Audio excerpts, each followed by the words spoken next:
માટે, સુખ માટે કંઈક એવી યોજનાઓ બહાર પાડી હોય છે જે હિન્દુ બંધારણમાં જોવા નહીં મળે, જે આપણા હિન્દુ ધર્મ ગ્રંથોની અંદર જોવા નહીં મળે. એ સ્પેશિયલ કેસ તરીકે ભગવાન જ્યારે આ લોકમાં પધારે છે ત્યારે પોતાના તરફથી જીવાત્માઓને સુખ મળે, અંતે મોક્ષ મળે એવી એક સ્કીમ પોતાના તરફથી જાહેર કરી હોય. મારે તમને એ બતાવવું છે કે ભાગવતજીનું મહાત્મ્ય શું કહેવા માંગે છે. તો ભગવાન સીતારામજી જ્યારે આ લોકમાં પધાર્યા ત્યારે તો ત્રેતાયુગનો સમય હતો. એ સમયની શ્રુતિ, સ્મૃતિઓ, ઉપનિષદો, વેદો તમે વાંચો તો મોક્ષની બાબત બહુ કઠિન દેખાશે. મોક્ષની બાબત રામાયણને મતે દેખો. જનામા જનામા મોને જતન કરતા, જનમ જનમ મોને જતન કરાય, જનામા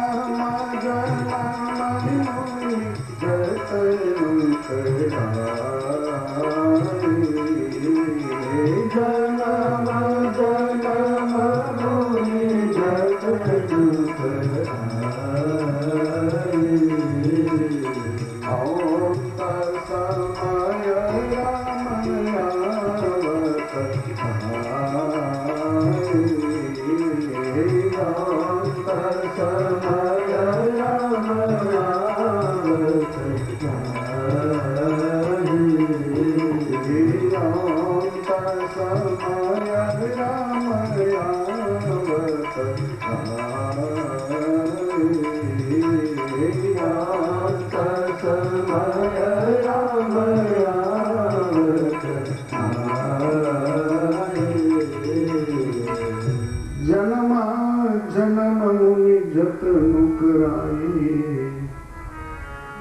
ત્રેતાયુગનું આપણું વૈદિક બંધારણ એમ કહે છે કે કેટલા જન્મે ભગવાન મળે એનો આંક આપણા વૈદિક ગ્રંથોએ નક્કી ન કર્યો કે ભાઈ 100 વર્ષ સુધી તમે સાધના કરો એટલે ભગવાન મળે, 58 વર્ષે પેન્શન મળે. પણ આપણા વૈદિક બંધારણે એવું નક્કી ન કર્યું કે 100 વર્ષે તમને ધામ મળી જાય, કે 200 વર્ષે મળી જાય, 500 વર્ષે મળી જાય, એવું કોઈ બંધારણ નક્કી નહીં કર્યું. જન્મ જન્મ મુનિ જતન કરાય. તો ભગવાન સીતારામજી જ્યારે પંચવટીની કુટિયામાં બિરાજતા હતા, હું તમને મહાત્મની બહુ સરસ એક વાત કરવા જઈ રહ્યો છું કે જેનાથી તમે 7 દિવસ સુધી ભાગવતજીનું શ્રવણ કરશો, તમને શું મળશે એવું તમને બતાવું છું.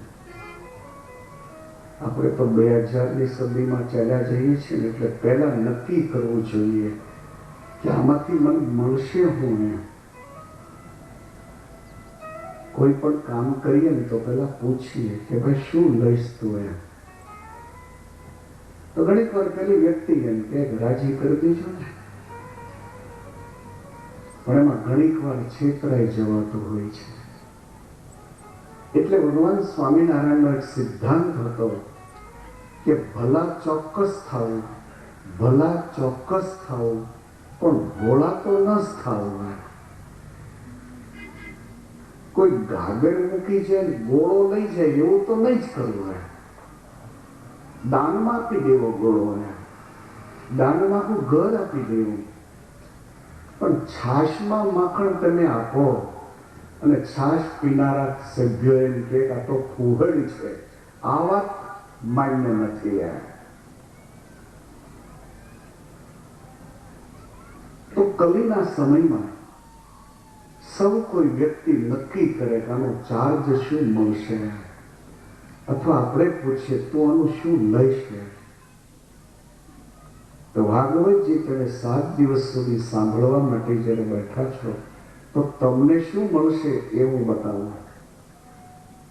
એ 7 દિવસ તમે બેસશો, એમાંથી તમને મળશે શું?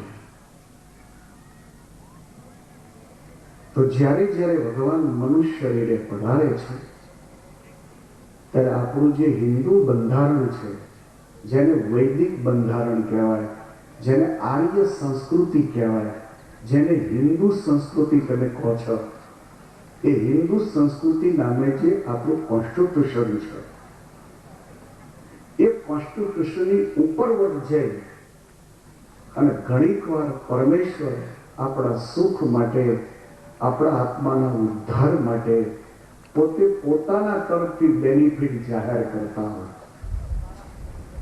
તો રામાયણ કાળમાં ભગવાન સીતારામજીએ શું બેનિફિટ જાહેર કર્યો તમને બતાવું છું. ત્રેતા યુગની અંદર મોક્ષની બાબત તો લાકડા જેવી કઠિન, વર્ષો સુધી તપ કરો છતાંય પણ ભગવાન ક્યારે મળે એ તો આપણો કોઈ નક્કી જ નહીં. અને મોક્ષની નિસરણી છે ને બહુ ભૂંડી, મોક્ષની નિસરણી બહુ ભૂંડી. છેલ્લું પગથિયું ચૂક્યા તો એટલે આવો પાછા આવવા. છોકરો હાથમાં ધોરણમાં ફેલ થાય ને તો સ્કૂલ વાળા કઈ પહેલા ધોરણમાં ન બેહારે, એને સેકન્ડ ટ્રાય માટે પાછા 7મા ધોરણમાં જ બેહારે. આ જગત વ્યવસ્થા. જ્યારે આધ્યાત્મિક વ્યવસ્થા એવી છે કે મોક્ષની નિસરણી ચડતા ચડતા તમે છેલ્લે પગથિયે પહોંચ્યા અને ત્યાંથી જો પગ લપસ્યો તો આવો પહેલા પગથિયે પાછા. સૌભરીએ 60,000 વર્ષ સુધી ભયંકર સાધના કરી પણ એક ફિશનો પ્રસંગ જોયો એને યમુનાજીના જળમાં, અને એમાંથી મન વિકારી થયું તો 60,000 વર્ષનો આ સાધક થયો પહેલે પગથિયે પાછો. વિશ્વામિત્રની સાધના છે. ગાંધીનંદન જે કહેવાય, સતયુગનો જે સમર્થ પુરુષ ગણાય, એ પુરુષની કેટલી ભયંકર સાધના. પણ મેનકાને જોવાથી અને પગ લપસ્યો થયા પહેલે પગથિયે પાછા, એકડા એકથી ચાલુ. અને એક વાત ખાસ સમજવા જેવી છે કે સતયુગમાં જ્યારે વેદોએ હિન્દુ કોન્સ્ટિટ્યુશન નક્કી કર્યું, એ કોન્સ્ટિટ્યુશન હજી 2000મી સદીમાં આવ્યા જ કરે છે. એમાં કોઈ સુધારો નથી આવતો. 50 વર્ષે ઇન્ડિયાનું કોન્સ્ટિટ્યુશન છે ને એમાં હવે ખોળવાનું હોને મન થયું છે અને સમિતિ નિમાઈ ગઈ છે. પણ હિન્દુ કોન્સ્ટિટ્યુશન જે છે, જેને તમે વેદો કહો છો, ઉપનિષદો કહો છો, શ્રુતિ કહો છો, સ્મૃતિઓ કહો છો, કે જેનો હજી સુધી કોઈ એક સરખો સુઝાવ જોવા નહીં મળે. એક ટેબલ ઉપર તમે દરેક ધર્મ ગ્રંથોને જો મૂકશો તો દરેક ધર્મ ગ્રંથોની દિશાઓ જુદી જુદી ફાટતી હશે.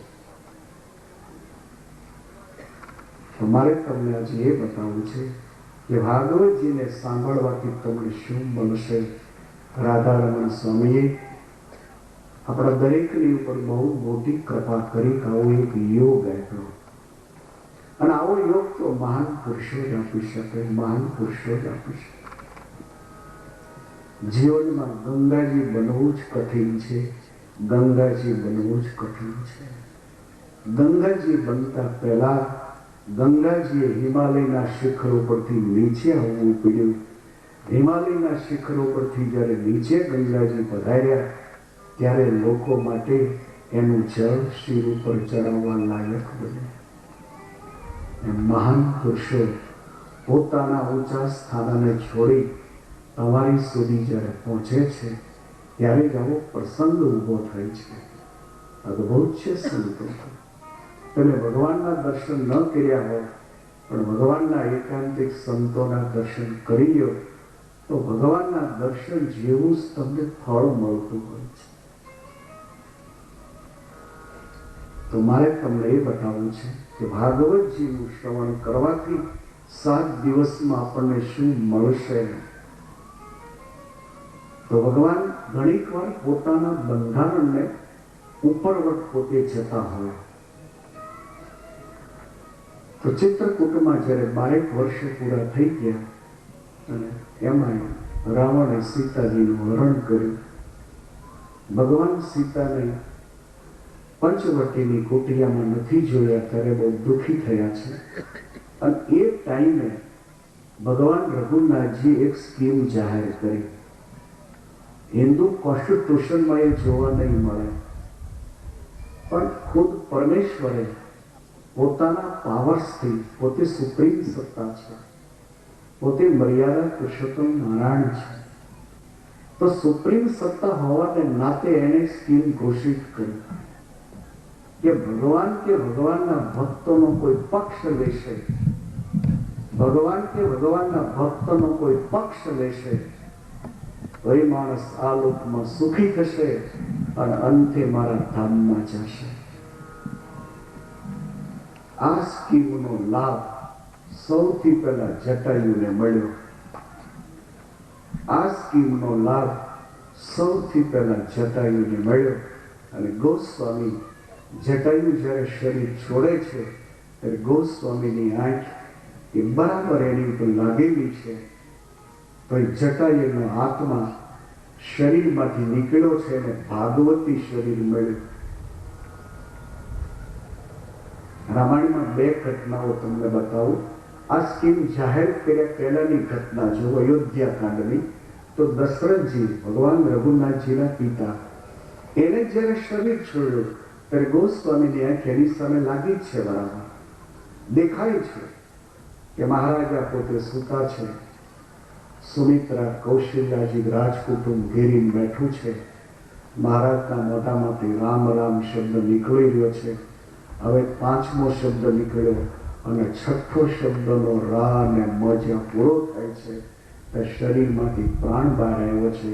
અને એ પ્રાણ જે આવ્યો છે એને ભાગવતી શરીર ન મળ્યું, એને દેવ શરીર મળ્યું એમ ગોસ્વામીજી કહે છે. દેખો રામાયણ.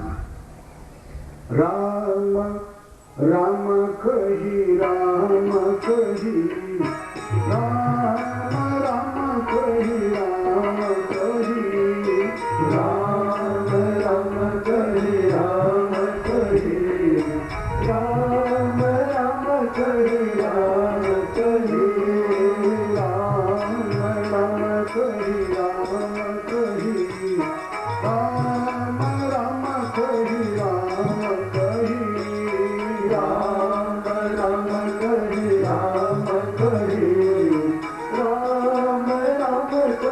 રામ કહી. તમ પર હરિ રઘુમારા મીરા, રામ ગયો સુરધામ. તમ પર હરિ રઘુમારા મીરા, રામ ગયો સુરધામ. તમ પર હરિ રઘુમારા મીરા, રામ ગયો સુરધામ. તમ પર હરિ રઘુમારા મીરા, રામ ગયો સુરધામ. રામ ગયો સુરધામ. રામ ગયો સુરધામ. રામ રામ કહી રામ કહી, સતત રામ નામ જ ચાલુ હતું. કોઈ બીજો શબ્દ મહારાજાના મુખમાંથી સંભળાતો જ નહોતો. કેવળ ભગવાન રામ નામ 5મું નીકળ્યું અને 6થું જ્યાં રામ નામ પૂરું થાય તો શરીરમાંથી આત્મા બહાર આવ્યો. હવે એ આત્માને ભાગવતી શરીર મળવું જોઈએ. હિન્દુ પુષ્પકશન એમ કહે છે ભગવાનનો ભક્ત હોય એનું શરીર છૂટે ત્યારે એને ભાગવતી શરીર મળે. અને વિષ્ણુના પાર્ષદો એ આત્માને વિમાનમાં બેસાડી ભગવાનના ધામમાં લઈ જાય. તો મહારાજાને આવું ભાગવતી શરીર મળવું જોઈએ. પણ ગોસ્વામી એમ કહે છે કે એને દેવ શરીર પ્રાપ્ત થયું અને દેવોની સાથે રાવું ગયું સુરધામ દેવતાઓનો જે લોક છે તેમાં મહારાજા ગયા. હવે તમને જટાયુના મોક્ષની વાત બતાવું. બરોબર યાદ રાખજો પોઈન્ટ. સ્કીમનો લાભ કેવો મળે છે. અત્યાર સુધી પ્રભુએ સ્કીમ જાહેર કરેલી નહોતી એટલે મહારાજાને સ્કીમનો લાભ નથી મળ્યો. જટાયુ વખતે સ્કીમ જાહેર થઈ ગયેલી હતી એટલે જટાયુને સ્કીમનો લાભ મળ્યો કે જે જટાયુ શરીર છોડે છે તો એમાંથી એક આત્મા નીકળે છે. ગોસ્વામી એમ કહે છે કે એને ભાગવતી શરીર મળે છે. ગીધાયા ધામા ખગયા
ગોસ્વામી એમ કહે છે કે હું જે જોઈ રહ્યો છું એ જોતા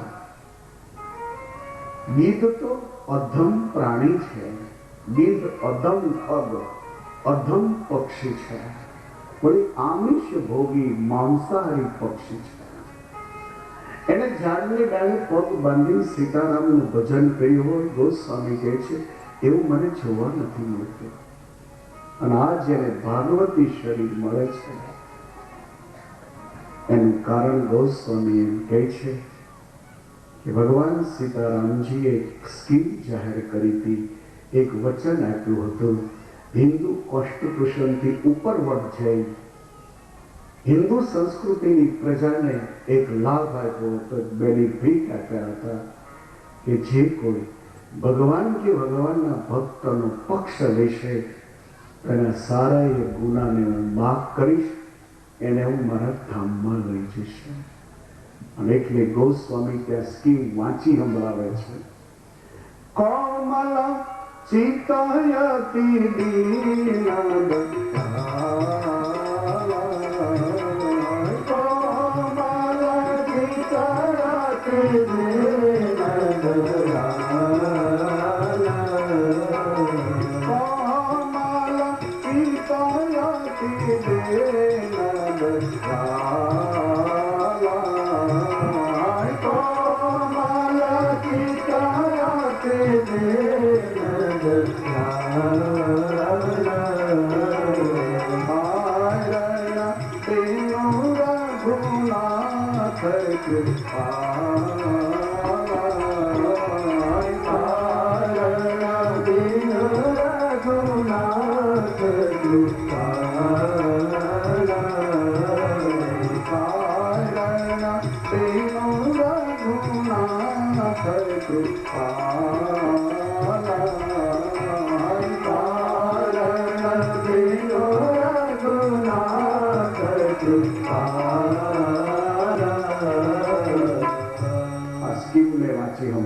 ગોસ્વામી કહે છે કે જટાયુને જો લાભ મળી ગયો હોય તો ભગવાને જે સ્કીમ જાહેર કરી હતી કે ભગવાન કે ભગવાનના ભક્તોનો જે પક્ષ લેશે એના સારા એ ગુનાઓ માફ કરી દેશું.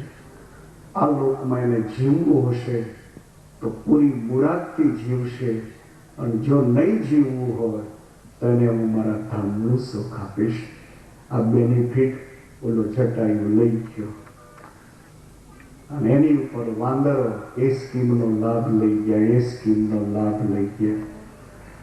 સ્કીમ પહેલા દશરથજીને આ ફાયદો ન થયો, પણ સ્કીમ જાહેર થઈ પછી ફાયદો જટાયુને થયો, વાનર દળને થયો, ભાલુને થયો, દરેકને સ્કીમનો ફાયદો થયો.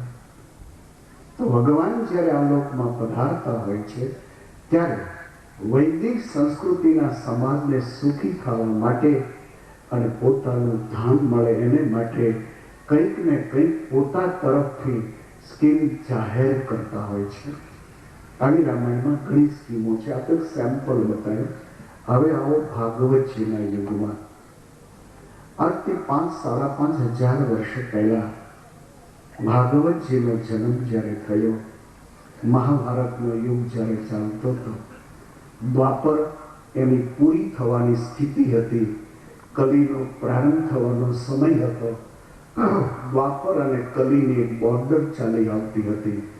એ સમયમાં માણસની સ્થિતિ બહુ નાજુક હતી. માણસની સ્થિતિ બહુ નાજુક હતી. માણસ દિન પ્રતિદિન એટલો પરેશાન બનેલો હતો અને લોકોની પરેશાની એને હટાવવા માટે દ્વારકાધીશે ઘણી મોટી જહેમત કરી હતી. ભગવાન વલ્લભાચાર્યજીને એમ લાગ્યું કે માણસ કલીના સમયમાં હવે પ્રવેશ કરશે, માણસ બહુ નાજુક સ્થિતિમાં મુકાઈ જાય. તો નાજુક સ્થિતિમાં મુકાયેલો માણસ સુખી કેમ થાય, ભગવાનના ધામમાં કેમ જાય? વૈદિક બંધારણ તો બહુ કઠિન છે. વૈદિક બંધારણ તો એવું કહે છે કે આ બધું છોડી દો, છોડી દો, છોડી દો. કેમ છોડવું? છોડવાની વાતો કરવાથી કઈ છૂટે ને? એ તો વાતો છે બધી. જગત નાશવંત છે, આવ્યા તારે કઈ લાવ્યા નથી, જાશું તારે કઈ લઈ, એ તો બધી બાપ છે બાપ. એક યુવાન ઘરથી કંટાળ્યો, એને નક્કી કર્યું કે આપણે મરી જવું છે. મરી જવું શેનાથી? ફાંફો ખાવ કે ગેસ તેલથી હળવું કે કુએ પડવું, શું કરવું એમ? એટલે એને વિચાર કર્યો કે કૂવો તો એવો કોઈ આજુબાજુમાં છે નહીં કે જ્યાં જઈને પડવું. તો પછી ગેસ તેલમાં તો થોડો ખર્ચ થાય.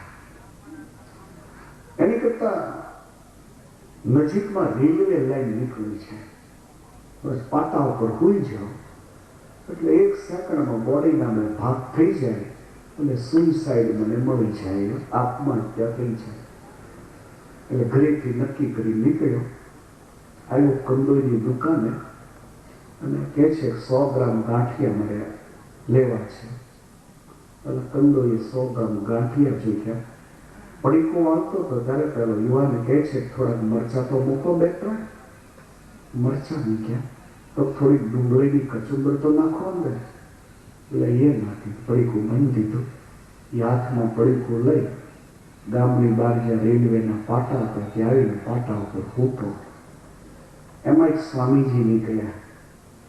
સ્વામીજીનું આ દ્રશ્ય ગયું એટલે સ્વામીજી એમ કહે છે ભલા માણસ, હમણાં રેલ નીકળશે, ટ્રેન નીકળશે અને તો ટ્રેનના પાટા પર સૂતો છો, કપાઈ જશે. તો કે મરવા હાટું તો આવ્યો છે, મરવા હાટું જ આવ્યો છું. અહીં હું તો છું કઈ હરી ભજન કરવાનું છે, મરવા હાટું જ આવ્યો છું, કપાઈ જ જવું છે. ત્યાં પેલું સ્વામીજીનું ધ્યાન ઓલું હાથમાં પડીકું તું એ તરફ ગયું. એટલે સ્વામીજી પૂછ્યું હાથમાં પડીકું શું છે? ગાંઠિયાનું છે. પેલા પણ મરી જવા આવ્યો છો, ગાંઠિયાનું પડીકું હું કરવા રેવાય? તો કે આજકાલ રેલવેના કઈ ઠેકાણા નહીં ને, કદાચ 2-4 કલાક લેટ ટ્રેન આવે ને તો નાસ્તો કરી લેવાય ને, એટલે હારે ગાંઠિયા. એટલે સ્વામીને કહ્યું હવે નહીં મરવાનો, હવે આ ગાંઠિયાના પડીખા વાળો મળે. તો મરવાની બધી વાતો હોય છે, મરવાની વાત સહેલી નથી હોતી. આ બધું છોડીને જાવું, આ બધું લાવ્યા નહોતા લઈ જવું નથી. ठीक है, तो भाषा है। तो भगवान वल्लभाचार्य जी ने लग्યું वैष्णव संप्रदायના મહાન ધર્મ ધુરંધર हमारे भगवान वल्लभाचार्य जी महाप्रभु ने लग्યું કે આ સમયનો માણસ ભગવાન ભજી અને સુખી થાય, ભગવાન ભજી મોક્ષવાદી થાય, આ તો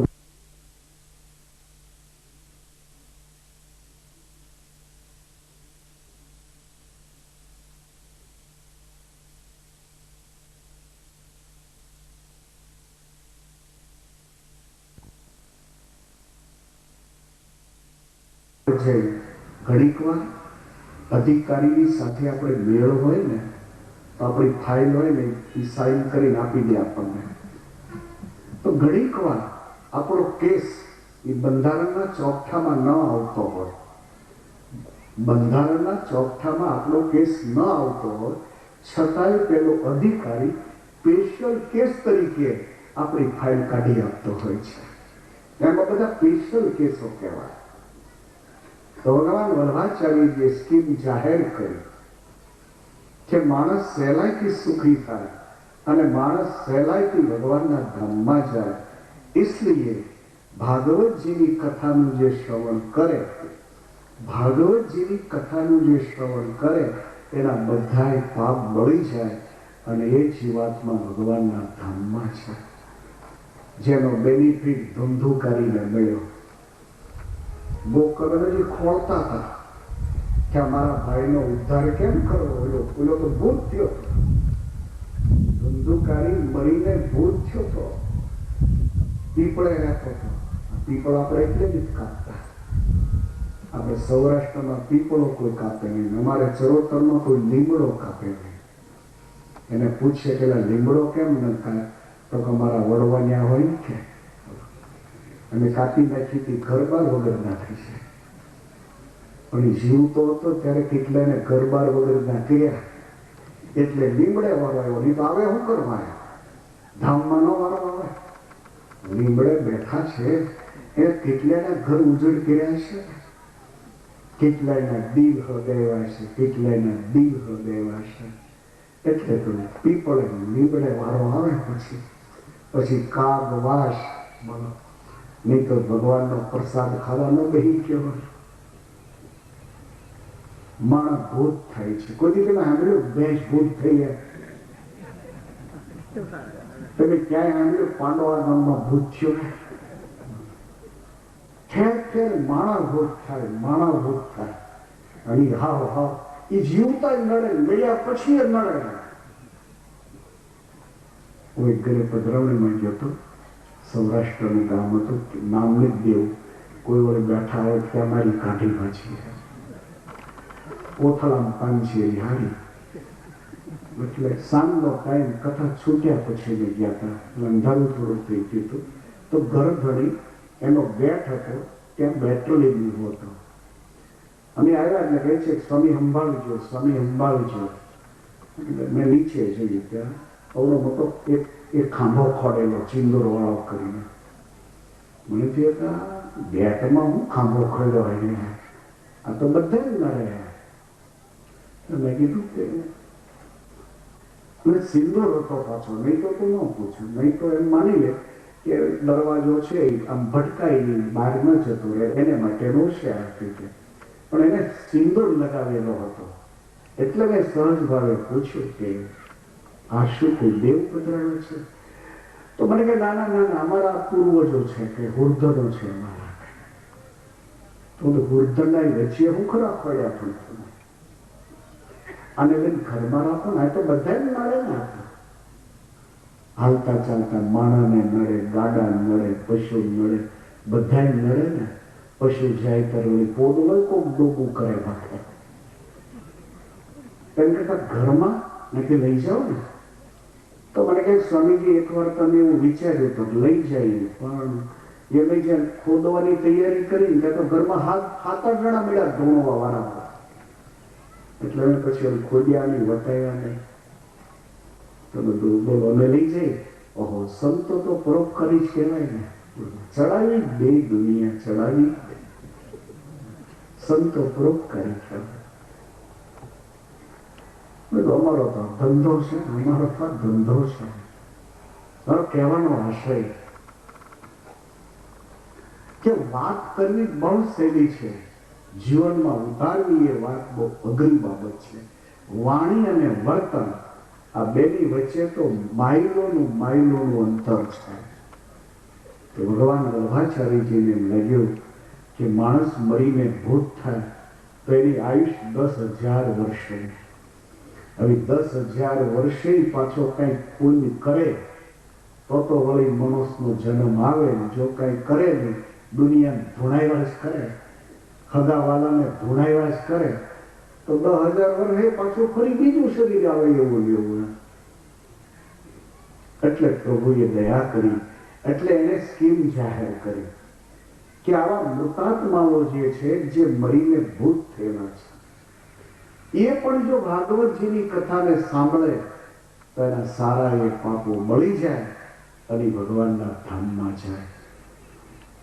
અને इसलिए ધુંધુકારીને આ લાભ મળ્યો. ગોકર્ણે સૂર્યનારાયણને પૂછ્યું કે આ મારો ભાઈ મરીને ભૂત થયો છે. એ નાનો હતો ત્યારથી તો એને ઓળખું છું. એના કુલક્ષણો કેટલા હતા.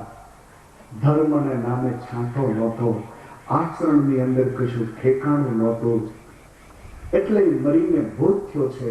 હવે એનો ઉદ્ધાર કેમ કરવો? એને માટે મેં દયાજીમાં પિંડદાન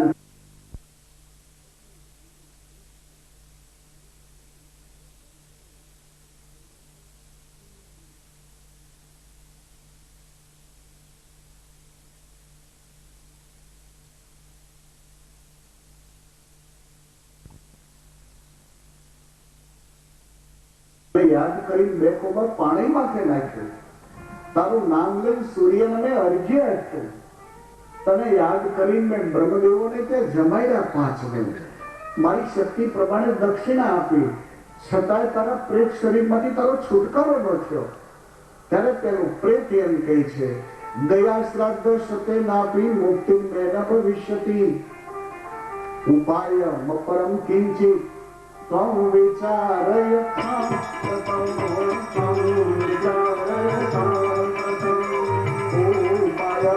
પરમ કિંચિત ત્વં વિચારય સાંપ્રતમ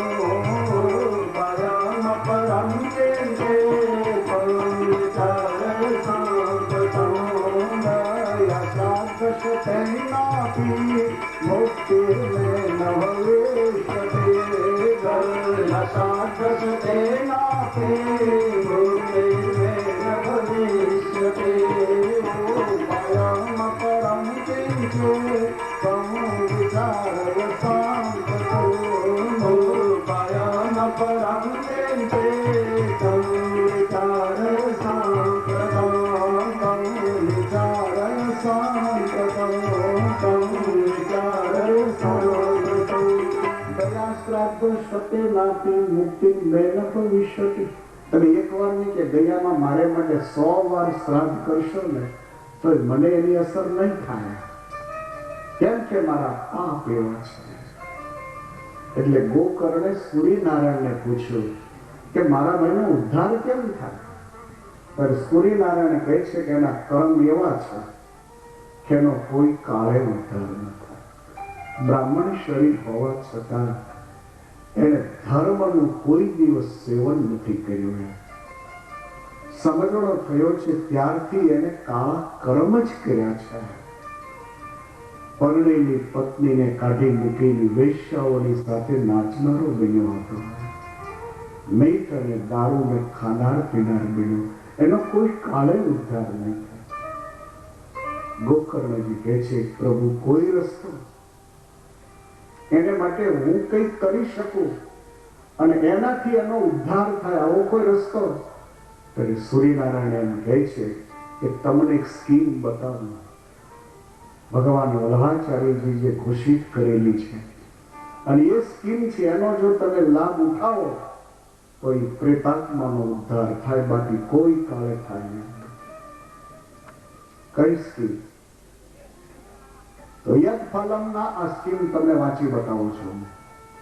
યદ ફલમ નાસ્તિ તપસા ના યોગે ન સમાધિના यत्फलं नास्ति तपसा न योगेन समाधिना तत्फलं लभते सम्यक् तत्फलं लभते सम्यक् कालोके शवकीर्तना तत्फलं लभते सम्यक्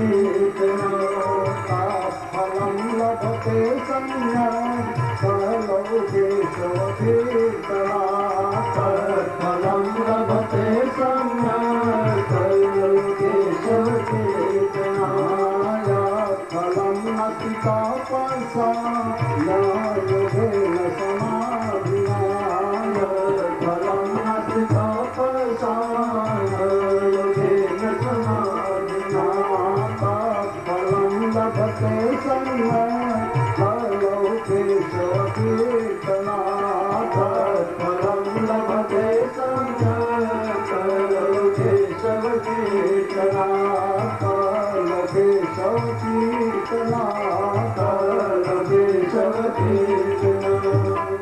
यत्फलं नास्ति तपसा न योगेन समाधिना। भगवान सूर्यनारायण गोकर्णने ભગવાન વલ્ભાચાર્યની સ્કીમ સમજાવે છે કે વર્ષો સુધી તમે તપ કરો અને જેનું ફળ મળે, વર્ષો સુધી યોગની સાધના કરો જે ફળ મળે એની કરતા તો હજારો ગણું ફળ ભગવાનના લીલા ચરિત્રોનું દાન કરનારું ભાગવતજી એનું શ્રવણ જો જીવાત્મા કરે તેના પાપો બળી જાય અંતે એના ધામમાં જય ભગવાન. અને ગોકર્ણે પછી કથાનો પ્રારંભ કર્યો. આ પ્રેત સાંભળવા માટે આવે છે અને 7 જ દિવસમાં ભાગવતજીનો એવો મત છે કે એનું પ્રેત હતું એનું પ્રેત શરીર છૂટી ગયું, ભાગવતી શરીર મળ્યું અને ભાગવતી શરીરને ધારણ કરી ભગવાનના ધામમાં આપ્યું છે. આ સ્કીમનો ફાયદો કહેવાય, આ સ્કીમનો ફાયદો કહેવાય. બંધારણની દ્રષ્ટિથી ચાલે તો એ આત્માનો કોઈ કાળે ઉદ્ધાર થાય, બાકી ન થાય. પાણકોરાનું મૃત્યુ હોય તો પાણકોરાનું થીગડું મારો તો મેચિંગ થાય, પણ પાણકોરાનું મૃત્યુ હોય મખમલનું થીગડું મારો, થીગડું ભલે મોંઘું છે, મખમલ મોંઘું છે, પણ પાણકોરાના મૃત્યુમાં તમે મખમલનું થીગડું માર્યું તો દુનિયા જોઈ મશ્કરી કરે.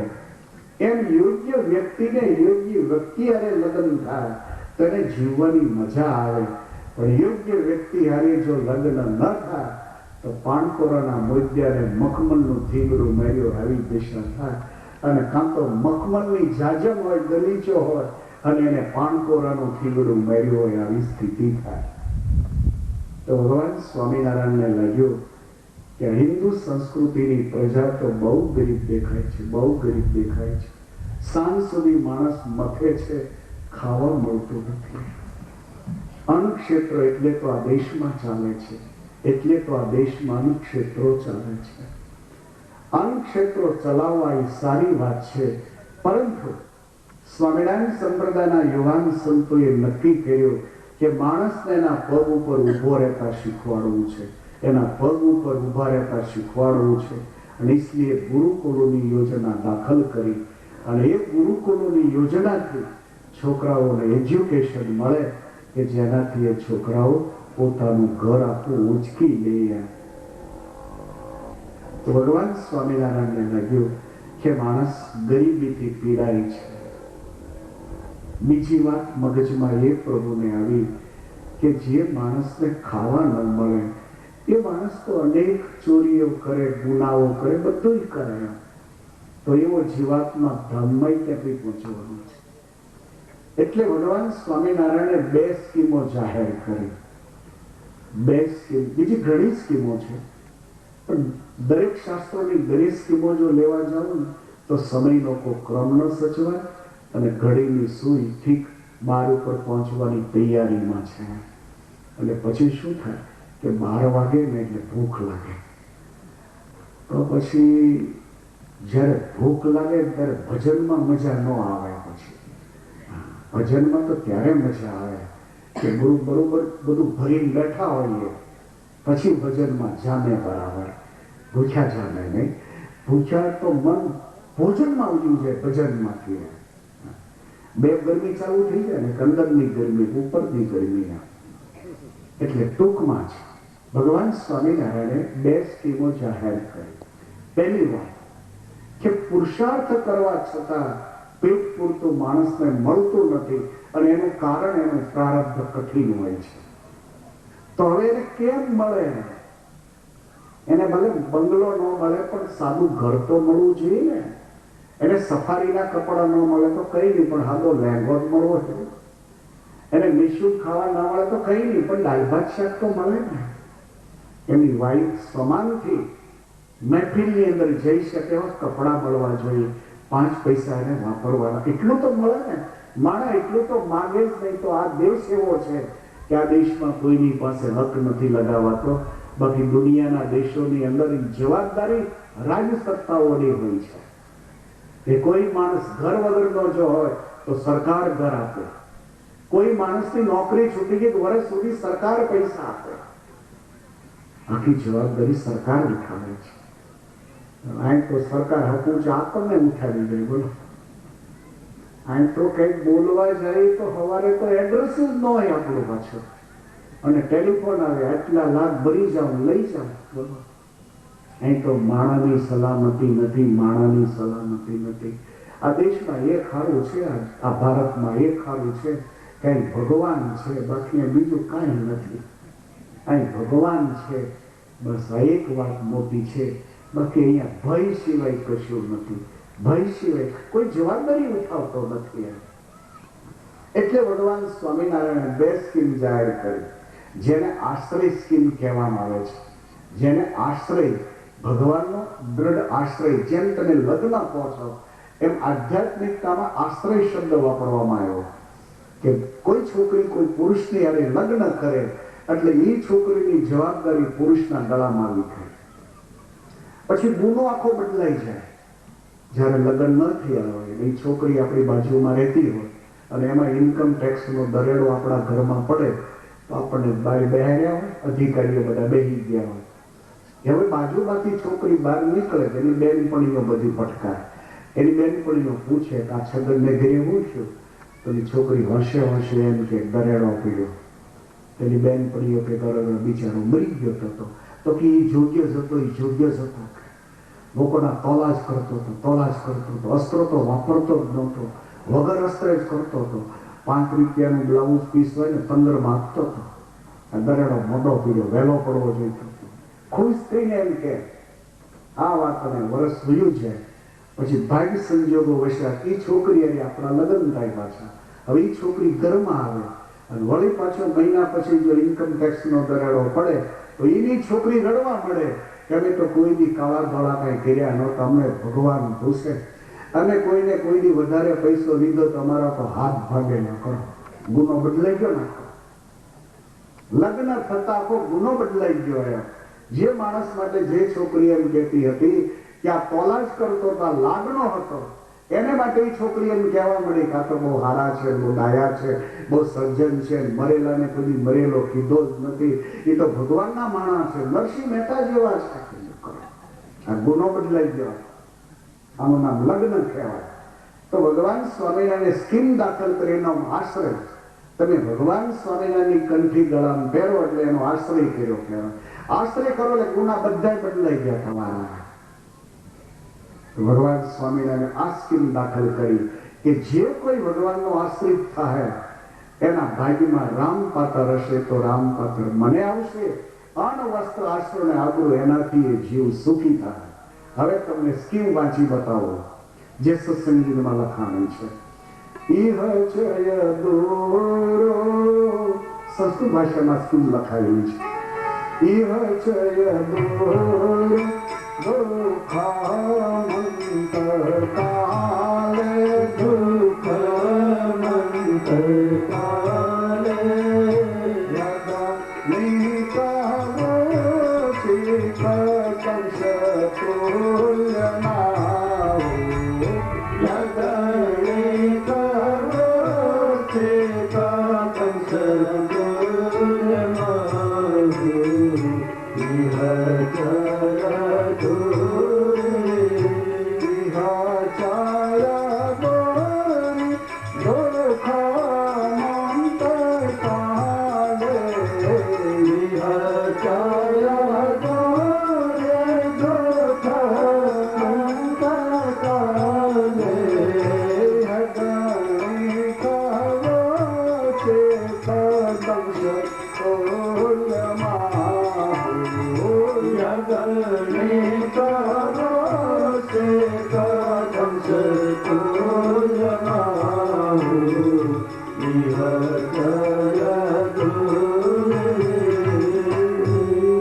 ગતિ ભોવી કૃષ્ણ ભક્તિ ભાજા.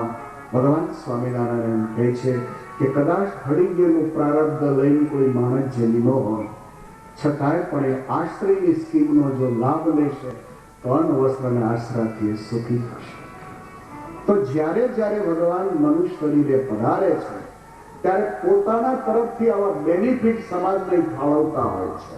તો ભાગવતજીને શ્રવણનો અર્થ એ થયો કે ભાગવતજીની કથાને આપણે સાંભળીએ તો ભગવાન મહાપ્રભુજીની સ્કીમ છે કે માણસના પાપ બળી જાય છે, માણસ ભગવાનના ધામનો ભોગતા બને છે. તો આ મોટો બેનિફિટ છે અને આ બેનિફિટનો લાભ દરેકે લઈ લેવો. આ હતું મહાત્મા, ये महात्मा दृष्टि बिंदु. तो घड़ी की सुई अपने स्थान से आगे बढ़ चुकी है, इसलिए महात्मा ने समझावी. भगवत नाम स्मरण साथे कथा न विराम. स्वामी नारायण स्वामी नारायण स्वामी नारायण स्वामी नारायण स्वामी नारायण स्वामी नारायण स्वामी नारायण स्वामी नारायण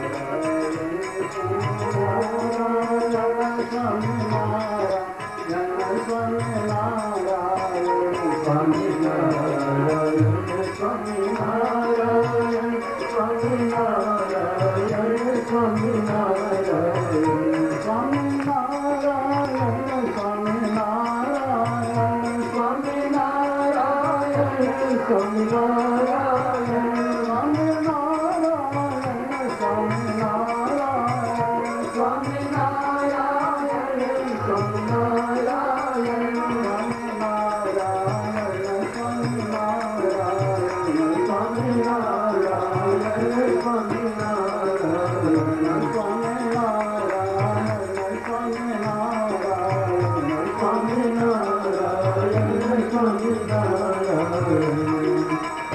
स्वामीनारायण भगवान जय बालकृष्ण लाल श्री रामचंद्र भगवान नमः पार्वती पतये हर हर महादेव जय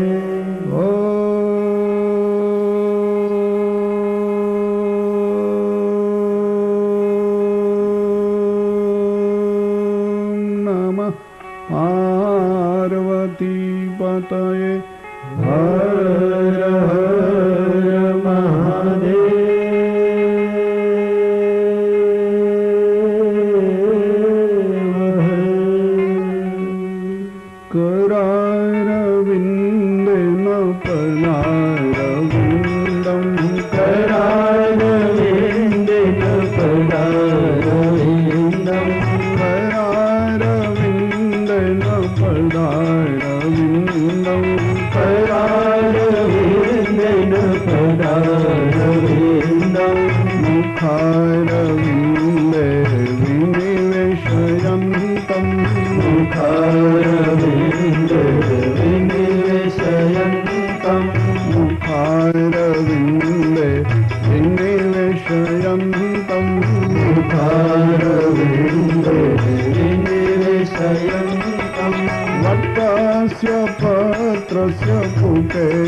श्रीमद्भागवत जीना द्वादश स्कंधो पैकी प्रथम स्कंदनो शुभारंभ થઈ રહ્યો છે. ભાગવતજી રૂપી કલ્પ વૃક્ષને સુમધુર એવી 12 બ્રાંચો છે. દ્વાદશ સ્કંદમાં માનવ જીવન સુખી બને, અંતે મોક્ષ ભાગી બને એને માટેની સુમધુર કથાઓ કહેવામાં આવી છે. ભાગવતજીનો એવો આશય દેખાય છે કે ભાગવતજીની કથાના શ્રવણથી માનવ જીવન સુખી બને, અંતે ભગવત ધામની પ્રાપ્તિ કરે. જગતના બે જ પ્રશ્નો બહુ કઠિન છે. એક પ્રશ્ન છે સુખી કેમ થવું, અને બીજો સવાલ છે કે શરીર છૂટ્યા પછી ભગવત ચરણારવિંદની પ્રાપ્તિ કેમ થવી. આ બે પ્રશ્નોમાં જ માણસ સદાને માટે અટવાતો રહ્યો છે, ગૂંચવાતો રહ્યો છે. પહેલો પ્રશ્ન છે સુખી કેમ થવું. સારું જગત સુખ માટે દોડે છે, પરંતુ ઘણીક વાર સુખ હાથમાં આવતું નથી હોતું અને દુઃખ માણસનો પીછો છોડતું નથી હોતું. સુખી થવા માટે ઘણીક વાર લોકો ગામડાને છોડી શહેરમાં આવે, શહેરને છોડીને લોકો વિદેશમાં વસે. તમે તો કદાચ ગામડું છોડ્યું, કદાચ કન્ટ્રી છોડી, પરંતુ આપણી કઠણાઈએ જ્યાં સુધી આપણને ન છોડ્યા ત્યાં સુધી તો જ્યાં જઈને વસીએ ત્યાં એની એ જ પરિસ્થિતિ હોય છે.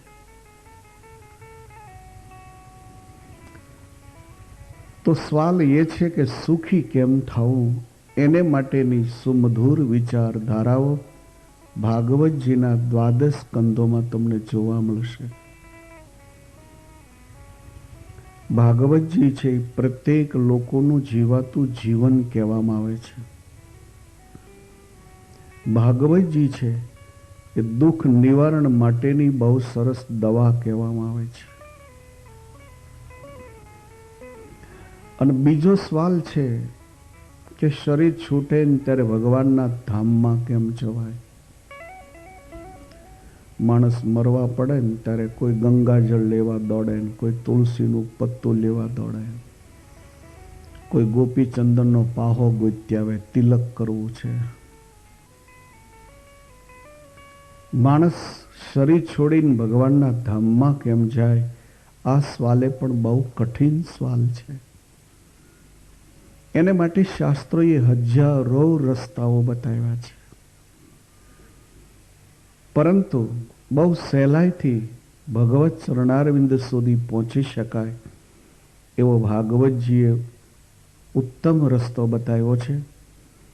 તો સુખી કેમ થવાય અને સર્જનહારના ચરણારવિંદ સુધી પહોંચી કેમ શકાય, આ બે રસ્તાને બતાવનારો આ ગ્રંથ છે. એટલે ભાગવતજી ઉત્તમ ધર્મ ગ્રંથ કહેવામાં આવે છે. તો સુનીએ ભાગવતજીનો એ પ્રથમ સ્કંદ, એનો શુભારંભ થાય છે. આપણા હિન્દુ સનાતન ધર્મનો એવો એક જનરલ મત રહ્યો કે કોઈ પણ કથા તમે શરૂ કરો અથવા તો કોઈ કાર્ય શરૂ કરો ત્યારે ભગવાનને યાદ કરીને પછી જ કરજો. આપણી વૈદિક સંસ્કૃતિ એવું માને છે કે જીવનની પ્રત્યેક ક્રિયામાં કંઈક ને કંઈક કઠણાઈ સમાયેલી હોય છે. તમે સાંસારિક ક્રિયા ચાલુ કરો કે આધ્યાત્મિક ક્રિયા ચાલુ કરો, પણ એમાં કંઈક ને કંઈક કઠણાઈઓ અવશ્ય તમને મહેસૂસ થશે. સરોવરની ઉપર જોશો ને તો તમને અંદરની માછલીઓ નહીં દેખાય, પણ અંદર ડૂબકી મારશો ને તો કેટલીય માછલીઓ જોવા મળશે. એમ કઠણાઈ છે ને, કાર્ય શરૂ જ્યાં સુધી નહીં કરો ત્યાં સુધી જોવા નહીં મળે, પણ કોઈ કાર્ય શરૂ કરશો એટલે ન હોય નથી અનેક કઠણાઈઓનો જન્મ થઈ જાય. તો આધ્યાત્મિક કાર્યો પણ શરૂ કરશો એટલે તરત એમાં આધ્યાત્મિક કઠણાઈઓ શરૂ થાય. તો પ્રત્યેક ક્રિયામાં પરમેશ્વરને પ્રારંભમાં યાદ કરો, આવો જનરલ હિન્દુ ધર્મનો લો છે. ઇન્ટરનેશનલ આધ્યાત્મિક જગતનો આ લો કહેવાય છે કે કોઈ પણ કાર્ય શરૂ કરો ત્યારે ભગવાનને યાદ કરીને કરજો.